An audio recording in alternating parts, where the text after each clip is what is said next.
So what's up? Magandang umaga po sa inyong lahat mga kamanok. Again, this is Linyada ng Mamay at nandito ulit tayo upang sumagot sa mga katanungan na palagi niyo pong itinatanong sa akin sa comment section. So at this moment of time, habang binibisita ko po yung inyong mga messages, yung inyong mga comments, ako po'y natutuwa kasi araw-araw mas dumarami po yung mga nagtatanong. Kaya mga kamanok, bilang ganti, akin pong sasagutin niyo ng maayos para sa inyo. At gusto ko rin po mga kamanok na maging kaibigan kayo, maging tropa rin po kayo. So wag po kayong mahihiya. Sa mga meron diyang katanungan pagdating sa pagmamanok, wag po kayong mahihiya. Para lang tayong magtutropa dito. Para lang tayong mga nag-uusap. Yun nga lang, nasa camera lang po ako. Basta meron po kayong gustong itanong, gustong malaman tungkol sa pagmamanok, dito lang po ako mga kamanok. So i-comment nyo lang po yan sa ibaba, i-type nyo lang po dyan.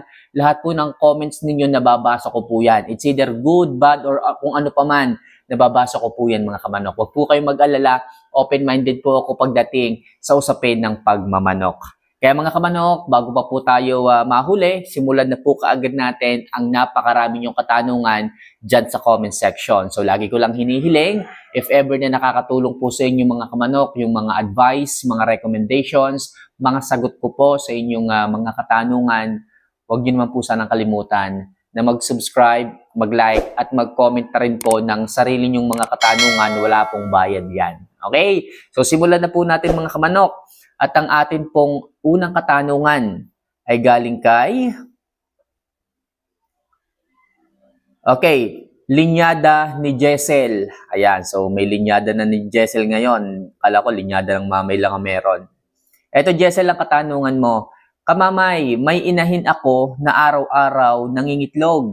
Normal po ba yon sa isang inahin?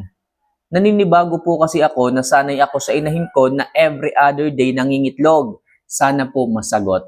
Actually mga kamanok, ang pangingitlog po ng isang inahin, yung normal na pangingitlog po, dapat po yan ay every other day. Hindi po yan dapat araw-araw. Kasi po, kung araw-araw po ang pangingitlog niyan, possible, hindi po ganun kataas ang hatchability rate o yung fertility rate ng isang manok. Kung kaya't ang normal po na pangingitlog ng isang manok ay dapat salitang araw, every other day. Okay? So maliwanag tayo dyan, Jessel, okay?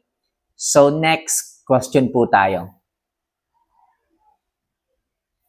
Ito po mga kamanok, almost 9 hours ago lang ito, galing kay Michael Sadicon.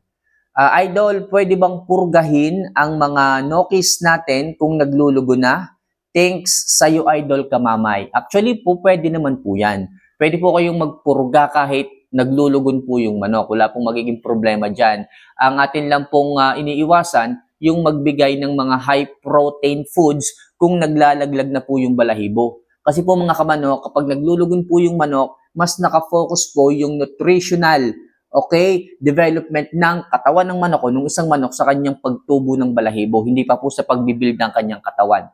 Okay? Kaya mga kamanok, kung kayo po is magbibigay ng protina, wag po muna kung kung nagbabagsak, halimbawa nalalagas na yung buntot na unti-unting nagpapatakan, wag munang protina, mais munang ibigay ninyo.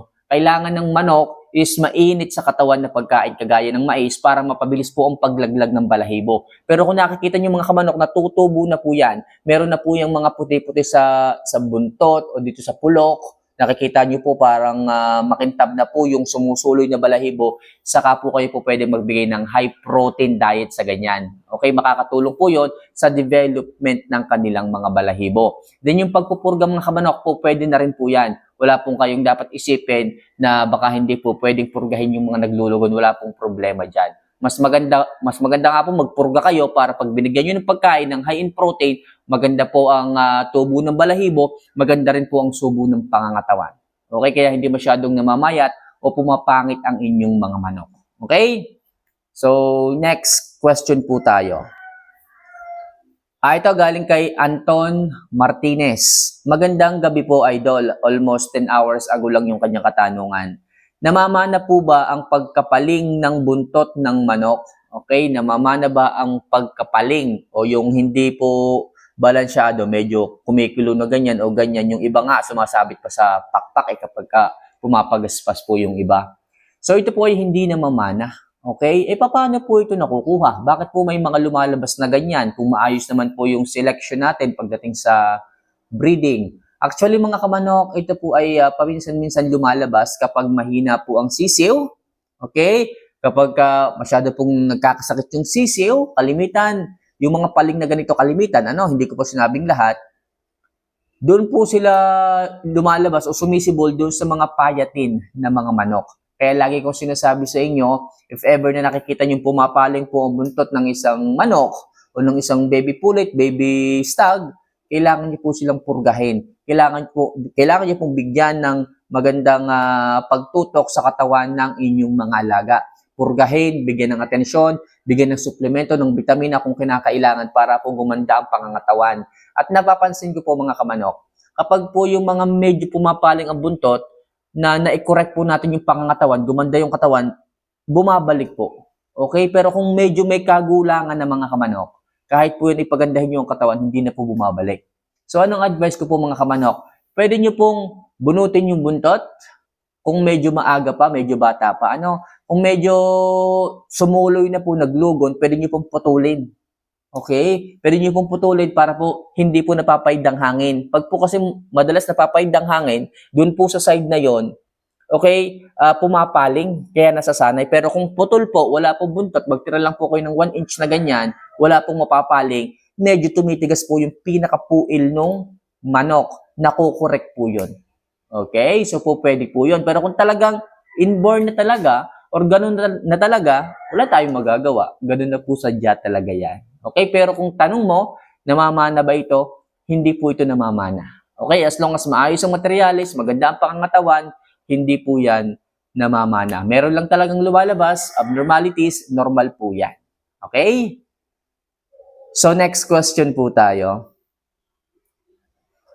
Ito, galing kay Osmond Manalo. Ayan, Sir, pag nagpapainom po ba ng Red Gel Forte, hanggang anong oras po ang effectivity ng suplemento? Actually, mga kamanok, ang supplements po natin mga kamanok, ang effectivity po niyan, kung hanggang kailan po So, para sa akin lang, wala pa naman tayong pag-aaral. So, after 3 to 4 days to 1 week po ang effectivity nito mga kamanok. Actually, pag nagbigay ka ngayon, hindi yan bukas, meron na kaagad. Hindi yan sa isang araw, meron na kaagad. Actually, ilang araw pa yan eh. Ilang araw pa, 3, 4, or yung iba, 1 week pa, depende sa suplemento. Kaya ang lagi kong advice mga kamanok, inyo pong i-monitor.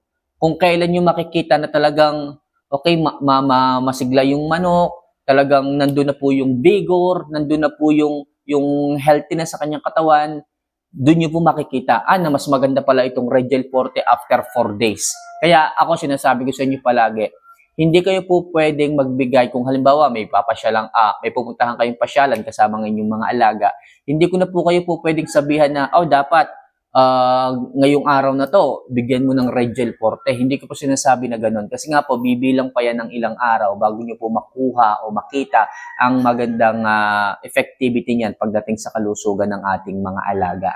Okay? So, yun po yun mga kamanok. So, next question po tayo. Okay, ito galing kay Greg Warren Gabumpa. Almost 10 hours ago lang to. Idol, pwede po ba na sa umaga mga 8 a.m. magbigay ng patoka kung isang beses lang magpatoka? O kaya po pwede namang 5 p.m. sa hapon, alin po ang mas maganda? Actually, mas maganda po kung ako po tatanungin ninyo, mas maganda po sa hapon. Mas maganda kung mga 4 or 4:30 kung available ka. Pero kung hindi naman, kahit ano pong oras, pwede nga pong gabi eh. Kahit ano pong oras, basta available ka, walang problema. And wag mo lang kalilimutan, kung one day, one eat ka na, huwag mo namang i-escape. Huwag naman pasalasala. Kung alas 5, dapat alas 5. Okay, pwede kang humigit hanggang 1 oras lang. Kung alas 5, nagbigay ka ng alas 6, pwede. Pero yung sabihin mong alas 5 ka nagbigay, alas 7 ka na nakapagbigay sa sunod, huwag ganun. Kailangan nakafix. Kailangan talagang consistent na ganung oras. Isang beses ka na nga lang magpapatoka, dapat tama para po yung body clock ng manok hindi po nasisira o hindi po sumasala-sala. Okay, pwede po yung sa hapon, pwede po yung sa umaga. Depende po. Kasi ako, mas prepared ko sa hapon. Kasi madalas, kapag ako ay namamasyal, mga kamanok, okay, possible mga hapon or 2, 3, mas maganda kung sa hapon ka magbibigay para pagdating ng 2 or 3, near empty na po yung manok, mas maganda po na dalhin yung ating mga alaga o mas magandang ipasyal yung ating mga alaga kapag near empty na. Talagang makikita natin na nag-i-enjoy sila sa pasyalan kapag kaganon. Kaya I decided na sa hapon, 4 or 5 po pwede po yan. Okay? Okay, so sa mga kamanok natin dyan na gusto rin magtanong, welcome po kayo. So hanggang dito na lang muna siguro yung ating sagutan muna. And sa mga nagtatanong, huwag kayong mag-alala mga kamanok. Yan po ay araw-araw kong ichinecheck. Huwag po kayong mag-alala, abang-abang lang po kayo. Yung iba, nasagot ko na po, panoorin nyo lang po yung mga video na ginagawa ko. Baka po one of that video, nasagot ko na po yung inyong mga katanungan. Okay, so minsan, 3 tanong, depende sa haba ng sagot. Minsan, 5 video, depende sa haba ng sagot. Okay, so bisitahin nyo lang po yung aking mga bawat video. Tapusin nyo po hanggang sa huli kasi baka one of that video, nandun na po ang inyong mga kasagutan. Okay, so muli, this is Linyada ng Mamay.